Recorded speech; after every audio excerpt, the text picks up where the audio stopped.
Hey guys, welcome back to the channel. This is a Pelican Elite cooler. I'm gonna show you how to do an upgrade, so stay tuned.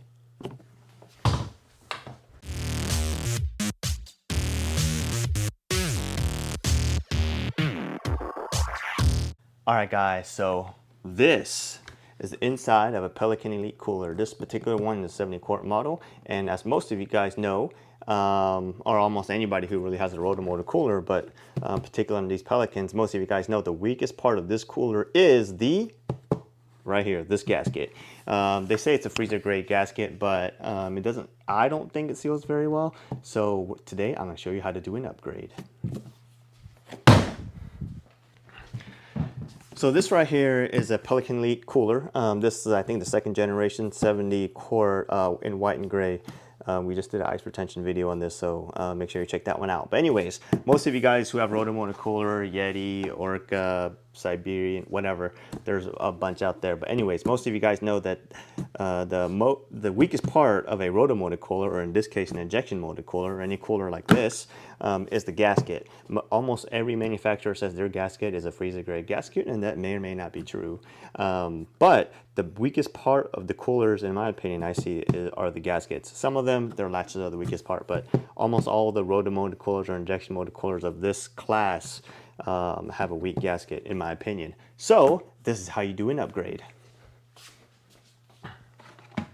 This is what we're going to be using. This is pretty much EPDM weather seal, self-stick weather seal I picked up at the local hardware store. I'll leave a link to it if you want to use this if you want to use this particular one, or at least the one that I used. But this is what I used to upgrade my coolers. 5-star rating, D profile. This actually, if you look at it, it comes in a 2. Here, we'll open it real quick. It comes in all sorts of colors. I think they had black, brown, gray, white. I went with the gray one, especially since the inside of the cooler is gray, so it pretty much looks pretty self-stick. So anyways, let's open it up real quick. So if you look at it, it comes in a pretty much roll, and it looks like this. This is what it looks like. Most of you guys will probably already tell. If you try to put this here, it's too wide. So fortunately, as I looked at most of the coolers, there's just enough space to put one of these profiles. So what you need to do is you take this and rip it in half. And try to be careful when you rip it so it doesn't tear the actual weather seal in the D part. But you can pretty much take this, split it down the middle. Be careful how you do so you don't damage the part that you need. And you can already see where this is going. So on this, pretty much what we're going to do is we're going to take this and we're going to seal this right here. I really wish they would make these like the O-rings, which are one piece, but almost all the coolers I've seen they pretty much have like one long piece and they pretty much seal it like this. Some of the coolers like the Yeti, they may put some super glue and some tape there. I've seen some other coolers, I think it was like Mountain Cooler or something like that, they kind of tried to make it look like one piece, but it's not actually one piece. If they make it one piece, that would be great, but they don't. I'm a little bit particular about this, so I really want it to stick very well. So I'm going to get something like a scissor and try to snub this up really well, because it's really tight fit and I don't want that to be getting in the way. But anyways, after you clear it up, what we're gonna do is we're gonna stick it right here and just follow along with me. So it's important when you start this not here, because there's already a union right there. You want to start this right here so that the union will be the exact opposite, or in a way furthest point away from where it currently is. I would not recommend doing it here or here, primarily because this is much shorter, a little bit closer. I would recommend starting somewhere like this. So when you put it on, you want to make sure that you're pressing up against the edge and make it seal as close to the edge of this cooler, furthest away from this gasket as possible. So if you look closely here, it's pretty much getting a seal like this. And it's pretty self-stick, so it sticks pretty well. So I'm gonna go ahead and see if I can do this real quick, finish it up, and then we'll get back to it. The corners are a little bit tricky because you want it to not wrinkle or overlap too much on itself. You want to make sure the corners stick really well. Since it is tape, it will come off eventually, but this is pretty much weather seal tape, so it won't be that easy to come off. So it sticks pretty well. I've done this multiple times in all my other Pelican coolers before, and in RTICs, so it's pretty straightforward.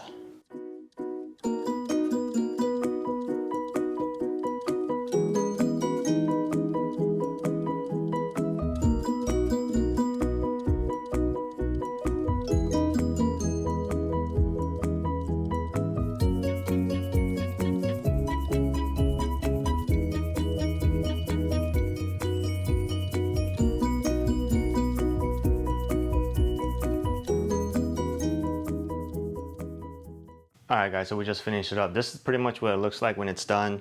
I didn't do as good of a job here as I wish I wanted to, or I should have done, but it still works perfectly well. So I'll give a few tips when putting it on. Like I said, on the edges, make sure you clean up this edge right here. See how this tear, I don't know if you can see it very well, but on this tear, there's a big line right there, a lot of extra space. I would cut that off. I don't do that all the time. Maybe I just like it to look really nice if I could, but I would make sure you cut that off. And when you stick it, make sure the stick sticks to this part of the cooler and not the upper edge, meaning it's easy to stick it to the edge or the tape touch this raised lip right here when you're going around the corner. I would make sure you make the stick to this part of the cooler because that's what's important, and that will keep it the tape sticking very well, because when you put it here and you press force on it, it'll most likely peel off. But anyways, also when you're doing it, it's a lot easier if you peel this back and put it there. And as you can see, it still fits well. It gives it even a better seal. So let's close it up for the first time. You guys probably can't see it, but so when you close this up, look at that. Now it actually takes downward force in order for you to hold this down and then close it. That way, you know it's got a good seal. So actually, when you press this down, after you stick the peel, you close it, leave it closed for maybe about a minute or 5 minutes or whatnot. I'm not gonna do it right here just because I'm just trying to demo it to you guys, but I will leave it closed like that to help force this tape to stick here. And that's how you do a good upgrade. And one of the things that you guys will probably, I'll see if I can throw up a video or a clip of it, but after you put a lot of cold stuff in here and you close it, sometimes it will be hard to open, primarily because some warm air got in there, and then when the ice cools that air down, it shrinks that air. It almost creates like a vacuum. There's no pressure release valve on this cooler, but I mean, with enough force, you can get it open. So, and that's how I know it creates a really good seal, because I usually don't have that problem when only the factory seal is there. Like I said, make sure the union is on the most opposite side of it as possible. If you really want to be like a perfectionist, you could probably super glue something like this together or super glue that together, maybe put some thermal weather seal tape. But anyways, this is the weather seal that I just used. Like I said, picked this up at the local hardware store. This is mainly used for in the house for things between like windows and doors and stuff like that. But it works really well here. I've had these types of weather seals installed on pretty much all my other coolers before for years. Didn't really have any problems. And if you do have a problem, you can always just peel it off and stick another one on.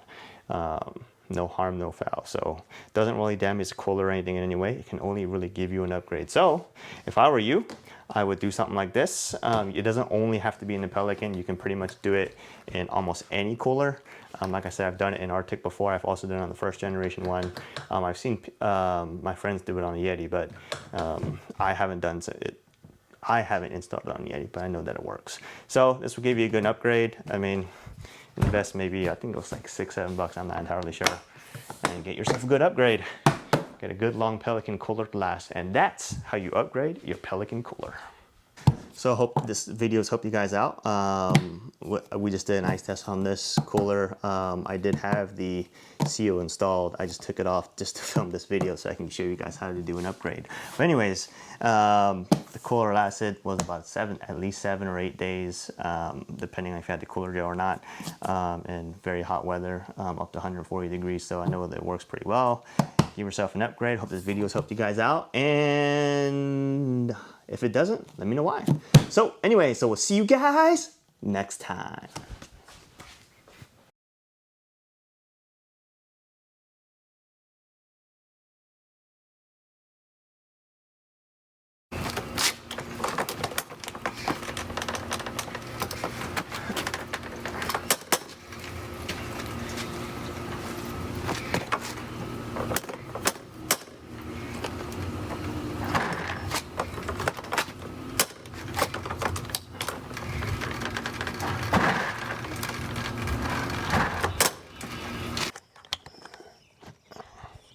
So this is the water. That's how much water is in here. We're gonna close this and see how much water swashes out when we flip it like this.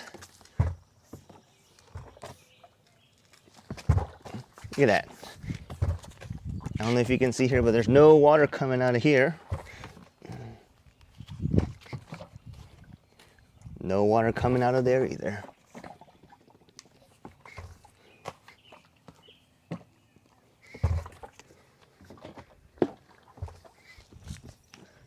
No water. That's how you upgrade the seal on your Pelican, or almost any roto-molded cooler, or an injection molded cooler, but any cooler of this capacity.